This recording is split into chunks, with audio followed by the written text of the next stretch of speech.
Come on, Jimmy. Good evening, everyone. I have missed you so much. I haven't seen you in a while. It's nice to see all of you. We have quite a program, and please welcome our soloist for the evening, Cho-Liang.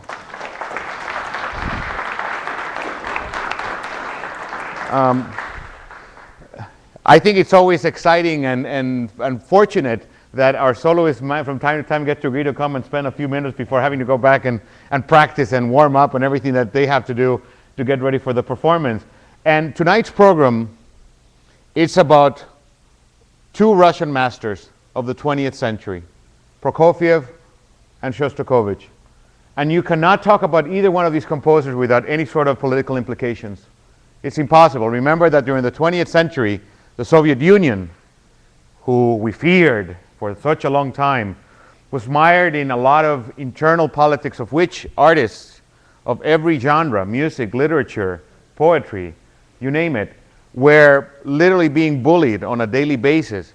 And those were the days that writing the wrong music or writing the wrong article could literally get you killed.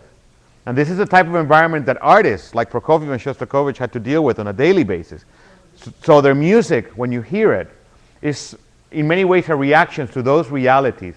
And in the end, very much like human nature itself, I think it also gives you an opportunity to see how these artists coped with the difficulties and how in many ways they had to come up with their own ways of dealing with these realities, and found ways also to make fun of the establishment.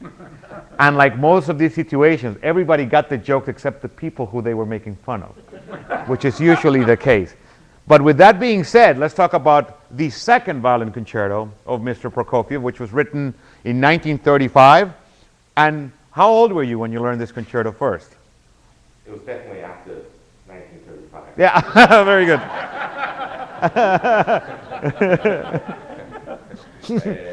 No, you know, I remember when I was a 10-year-old boy at home in Taiwan, after a trip overseas to the U.S. by my father, who's a scientist. He brought home a stack of recordings, and among them was Isaac Stern's recording of both Prokofiev concerti, and I put it on immediately. And I was captivated by the first concerto, and I thought the opening of that D major concerto was so ethereal, so beautiful. It just captured everything that I thought of as being the most beautiful music. And then I heard the darker G minor concerto afterwards, and I thought, well, this is not really something that I want to learn anytime soon. So I kind of had this sort of weird fear of the piece for a while, until it was time, finally, in my early 20s. You know, I had to learn the first concerto, and I thought, you know, it's stupid to avoid the second concerto because it's such an important piece in the violin repertoire. And I learned it with gusto, and the thing is, I ended up loving it. I found so much beauty in it. You know, sort of when I was 10 years old, I was sort of impressed by certain elements in both pieces, and I still, as I was telling you yesterday, I have such a soft spot for the first concerto. But the second concerto is slightly bigger, and we talk about all these great elements that are in this piece, fantastic elements. And so I thought, it's in fact the more commonly played work in my repertoire now versus the first Prokofiev. I find endless fascination because I mean, we both do a lot of new music, contemporary music, and how often do I wish I can show this score of the second violin concerto to composers and say, you know how economical Prokofiev used the orchestra? Great effect, beauty, and it's all there, but the violin solo line is rarely in the danger of being drowned out. Correct. And so you don't have to write a whole lot to say a whole lot. Correct. Correct. You know, and Prokofiev was just a great craftsman at that. And that's the magic of it. I mean, the fact that when you're going to see this, you're going to see a very small orchestra accompanying. This is the orchestra almost imitating the classical symphony, the first symphony of Prokofiev. It's an orchestra that has only double winds, 2 oboes, 2 flutes, no timpani, but percussion. You know, this is one of the few pieces that actually calls for percussion, but no timpani. 2 percussionists only, with a few instruments, very small string section, but yet he's able to to put a lot in there. I mean, it's remarkable that the piece is transparent, but yet it's still filled with orchestrational magic in many ways. Oh, it's masterful. Yeah. And, but the fact is, you know, I find this thing very fascinating. Giancarlo, you should tell me from your perspective, because the piece for me is predominantly very lyrical. Mm-hmm.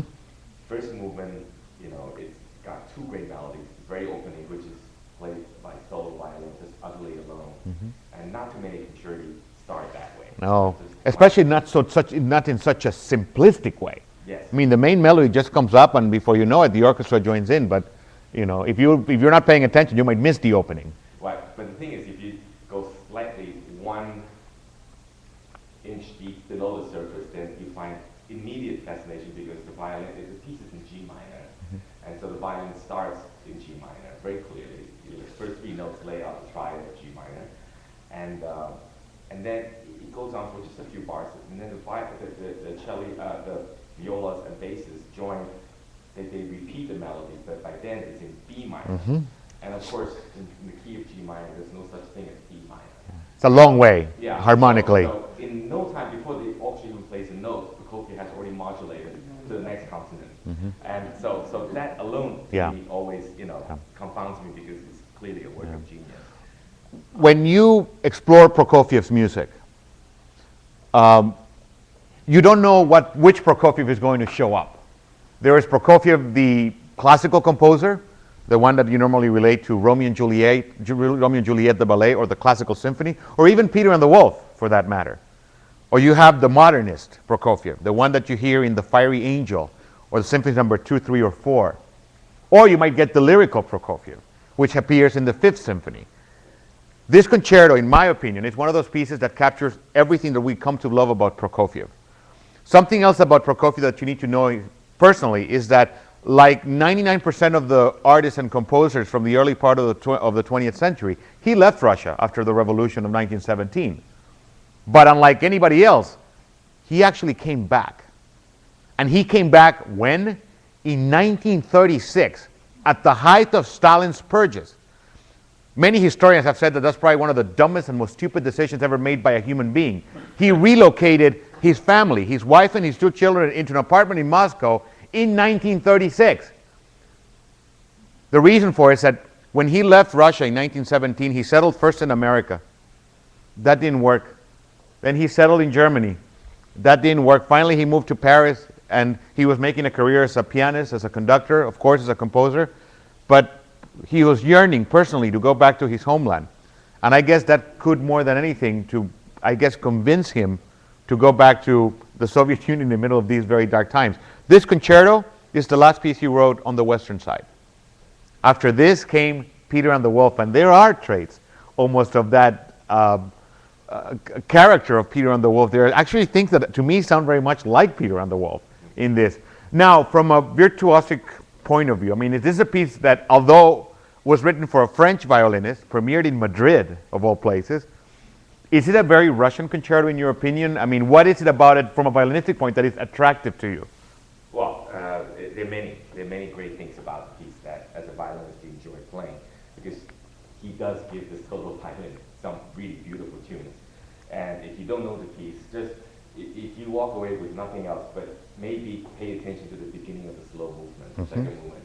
The opening melody, as the violin spins it out, is one of the most beautiful melodies Prokofiev or anybody ever wrote.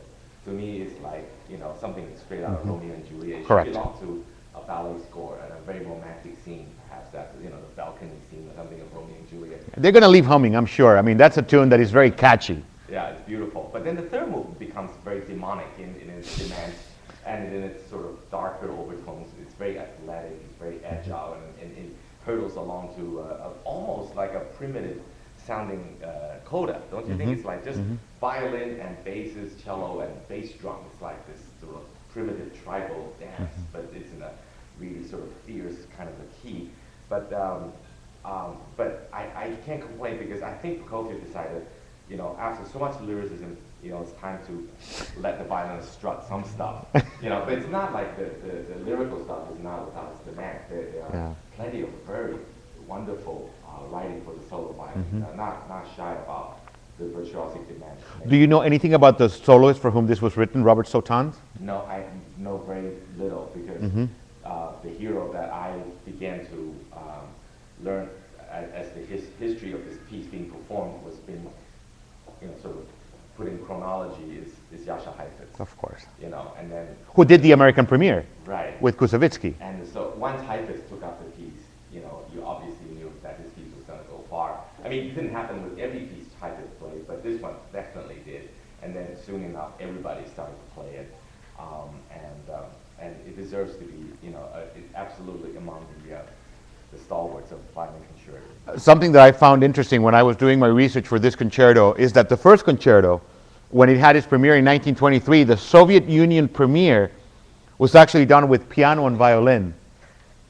And the violinist was Nathan Milstein, who was 19, and the pianist was another 19-year-old by the name of Vladimir Horowitz. And Nathan Milstein, in his memoirs, said that when you have a pianist as good as Horowitz, you don't need an orchestra. No, I can well imagine. It's like, for me, Heifetz is the god of all violinists. I often think about, what sort of words that he championed. And he never learned the first concerto because a friend of mine looked at the Heifetz library at the Library of Congress, and the first violin concerto was completely blank. And the second violin concerto was filled with his markings. And so just a very small aside about Heifetz just for a second, because I'm such a violin geek. And Heifetz was out in the front lines entertaining the troops during the Second World War.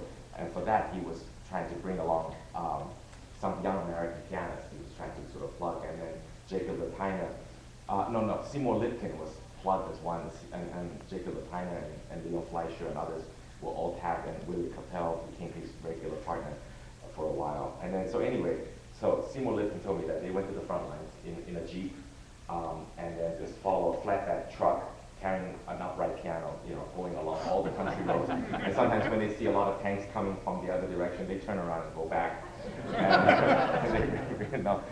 But once they reach the troops, they would climb onto the back of the flatbed truck, and then he would start playing. And he always started playing the concert with the Bach E major prelude from the solo partita, the 3.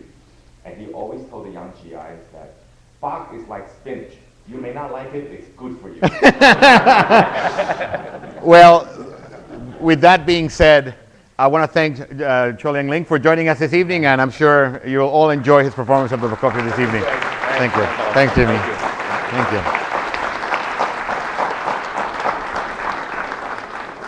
Something else you need to know about Prokofiev is that he died in 1953, not even 1 hour before Stalin.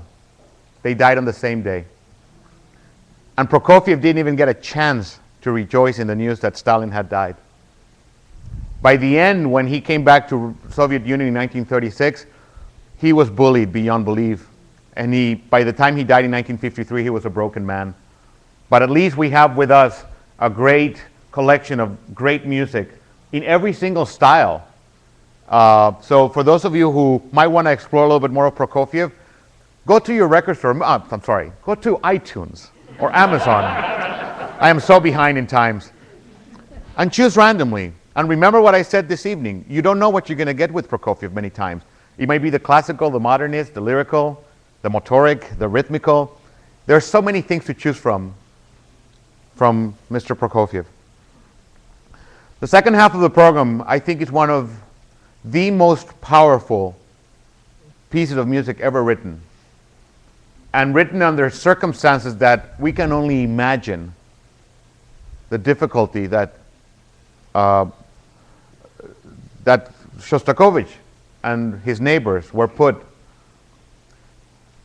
Let me give you a background of Shostakovich. He was born in 1906, graduated from the conservatory at 19 with a performance of his first symphony. Imagine, 19 years old and writing his first symphony. Just by coincidence, the conductor Bruno Walter, who was a Mahler protege, some of you know, was at that performance. I was so blown away by it that he took the symphony with him to Berlin and gave the premiere, and since then, Shostakovich has been a part of our lives. Shostakovich, unlike 99% of his colleagues, was the one composer that never left the Soviet Union. And any history of Shostakovich will always be modeled in politics and will always be modeled in KGB, James Bond type spy novel. Because even to this day, we don't know the real Shostakovich, because you see, he had to keep adjusting, he had to keep changing to fit the political realities of the Soviet Union. And from 1906 to 1976, when he died, 1975, sorry, that country changed a lot. With Shostakovich, he was used as a pawn by the Soviet government. He was very popular outside of his country, and they knew what they had. And even in 1949, they sent him out to the United States to some Congress for Peace that was put together. And in it, Shostakovich, some will tell you, was forced to start ranting against U.S. foreign policy and against American composers and about Western decadence. But again, you have to think this in context. Maybe he believed in it, but maybe he just needed to do whatever needed to stay alive. Many times, and usually this was the majority, he was an enemy of the state for writing Western decadent music. His first symphony was received with great aplomb. The second and third symphony, the first and second called To October to celebrate the revolution. Number three called 1st of May to celebrate the workers' day of National Day. Remember, those in the days of the Cold War, these are communist things. We had to stay away from them. By 1940, he's writing his fourth symphony. His opera, The Nose, is a huge hit. More importantly, his second opera, Lady Macbeth of the Matenz District, in less than a year, 180 performances. Then Stalin decided to go see the opera. And in 1936, as he's buying Pravda, the national official newspaper of the Communist Party, he opens it, and in it there's an editorial that says, "Chaos, but not music." Apparently, Mr. Stalin and his entourage were not pleased with Lady Macbeth. And this started piling on and attacking Shostakovich for being, again, an enemy of the state. How dare he write this junk, this Western stuff? The Fifth Symphony rehabilitated him. The Sixth Symphony, nobody paid attention. And then came the Seventh, which you're going to hear tonight. 1941 is the year that he started it. Give you some background. 13 months earlier, Hitler had invaded the Soviet Union, even though he had signed a non-aggression pact with Stalin.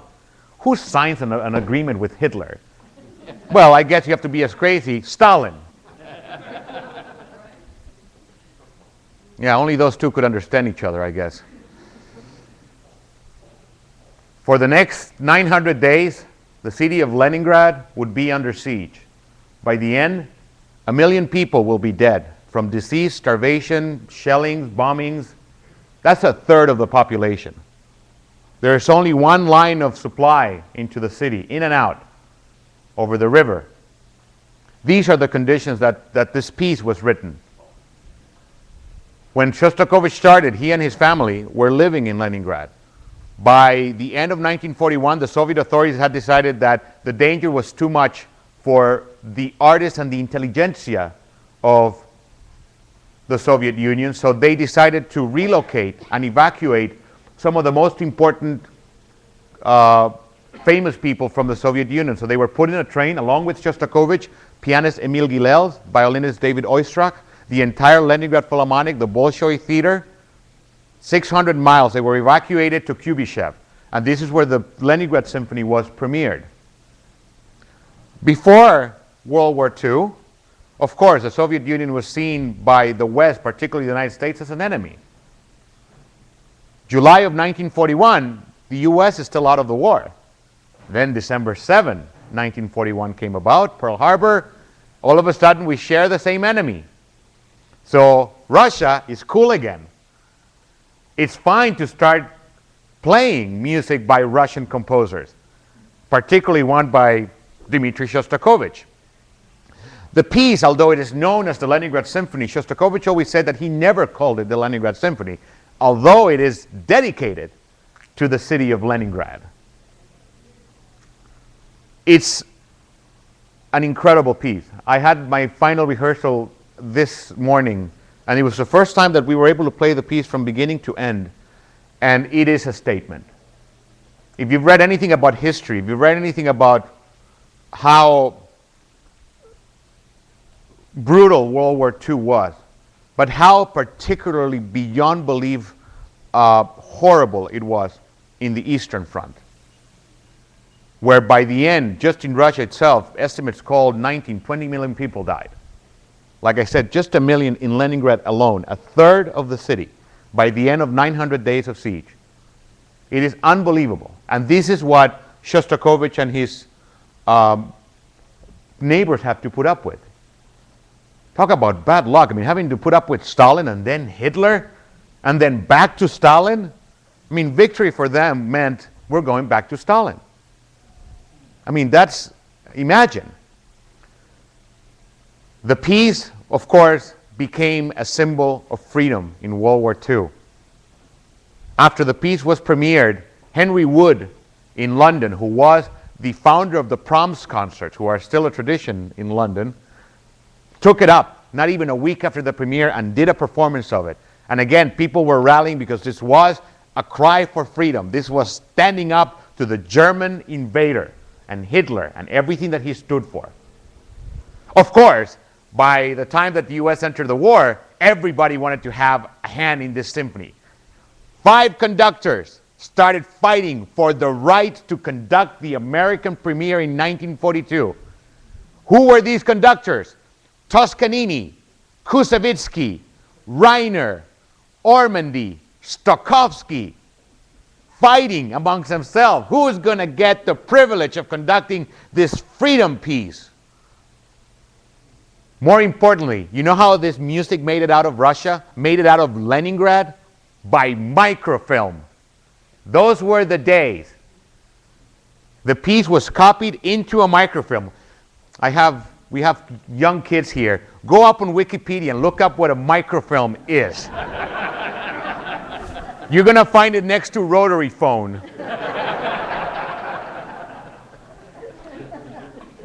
I remember, I don't know about you, but I still remember when I went to college, and that wasn't that long ago, when you had to look up a newspaper clipping, you had to go look at the microfilm. And you remember those really big machines that it was impossible to find the article. You kept running into the obituaries or some commercial for, lawn furniture. But the score was smuggled out of Russia, out of Leningrad, in microfilm, the parts and the score. And this is the route that it took. By plane to Tehran. Middle East was very different back then. From Tehran, by car, Baghdad, Amman, Jordan, Cairo, Palestine. Remember, this is before Israel. Then by plane to Recife, Brazil. There it was met by a U.S. naval boat that brought it to New York. There it was received by representatives from the NBC organization. Remember, the NBC had their own symphony orchestra. Who was the conductor of the NBC Symphony Orchestra? Toscanini. And why did they decide that the NBC Symphony should do the premiere? Because they had access to the airwaves. The performance would get millions of people to hear it, and it would be a political tool. But then came the question, who's going to conduct it? The music director was Toscanini. But they had also Stokowski on the staff, because you see, Toscanini was an old school conductor. This is the 1930s, 1940s. So they had hired Stokowski to take care of the modern music. So he wrote to Toscanini and said, Maestro, I'm just letting you know that this is what I'm here to do. I'm happy to take it over. Besides, Stokowski had done the premiere of the 5th Symphony and the 6th Symphony already, so he knew Shostakovich, and he said, I'm the obvious guy. But then Toscanini pretty much put down his music director foot and said, you know what? I think people would enjoy very much to hear an old Italian conduct this music by this modern Russian composer. Besides, he said, I was one of the first artist that stood up against fascism. You see, he had stood up against Benito Mussolini. And because of that, he actually got kicked out of Italy. So he said, don't worry, I'll do it. So he did the premiere. I guess being the music director comes with perks. The concert went on. Later in years, Shostakovich heard a recording of the premiere, and in the book Testimony that is written by Samuel Volkov, there's a 2-page diatribe that Shostakovich hated the performance of Toscanini. He said, he got everything wrong. The tempos were wrong, the spirit was wrong. He made my piece sound like La Traviata. You can find that recording nowadays, by the way. If you ever want to go online, you can find the recording of Toscanini conducting Shostakovich. Now that doesn't sound right. You know, Toscanini conducts Verdi. That sounds okay. Toscanini conducts Shostakovich. Okay. After that premiere, the 7th Symphony of Shostakovich, the Leningrad, had 62 performances in 1 year in the United States. It became a rallying cry for World War II. There are 4 movements in the piece. They have no titles, although they did have originally when Shostakovich wrote the piece. First one is called Invasion. And in one of the most simple ways of repeating a story, telling the story, he uses what I like to call a bolero effect orchestration. The piece opens with the full orchestra, but then about 80% of the piece has this constant snare drum, chaka chaka chum, chaka chaka chum, chaka chaka chum, chaka chaka chaka chum, chaka chaka chaka chum, chaka chaka chum, chaka chaka chum, chaka chaka chaka chum, chaka chaka chaka chum, chaka. Goes on for a while, and the piece begins very softly, and it almost begins like a game. You think this invasion? No, we hear all these rumors of invasion. No, it's not true. It almost sounds like a game, people making fun of it, and as the piece progresses, the reality sinks in. And it becomes from being a game into becoming something quite brutal and scary. The second movement he called Memoirs, or Memories, depending on which translation. It is about what life was like before the Great War. It's so simple, it's so nice, but there are grotesque moments in it as well, because remember, life before the war in the Soviet Union wasn't so easy either.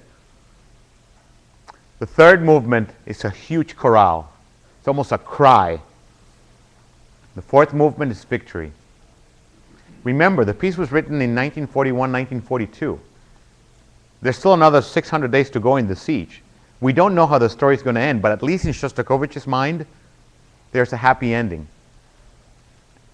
And for those of us on this side of the war, we're happy that he was right, that he got it right. And only in Shostakovich's pen can you truly celebrate what this piece is all about. Like I said to you earlier, when we had this morning's rehearsal, it is an incredibly powerful piece of music. It has everything. It will shock you. It will shock you. It will make you fear. The idea of quietness in Shostakovich's music, the days of whisper, when everything had to be said so quietly, because you had to be careful. You never knew who was listening. It's, for me, one of those moments that I think we will all remember, because it's a piece that even to this day doesn't get performed very often because of the sheer magnitude of the work. It's massive, psychologically and physically for the orchestra. It's a tour de force. Yesterday I realized that by 1991, when the Soviet Union crumbled, Shostakovich would have been 85, which he could have easily made it had he been a little bit healthier. And I can only imagine, like Prokofiev, how much pleasure he could have had he been alive in the summer of 1991 to watch the statues of Lenin come down. For somebody that lived with all of this. He never got to see it. He died in 1975. And I think the one thing that would have given him extra pleasure, I think, was to see that Pravda, that newspaper, the official newspaper, in 1991, for one day, it didn't publish. And this newspaper, like many artists, was really the life or death having an editorial against you right there really meant that you could easily be dead. So when you hear this incredible music, think about the spirit in which it was written, and I can promise you, even though you know how the story ends, it's like watching an old movie. Even though you know how it's going to end, it still captures your attention, and you still have those moments of doubt.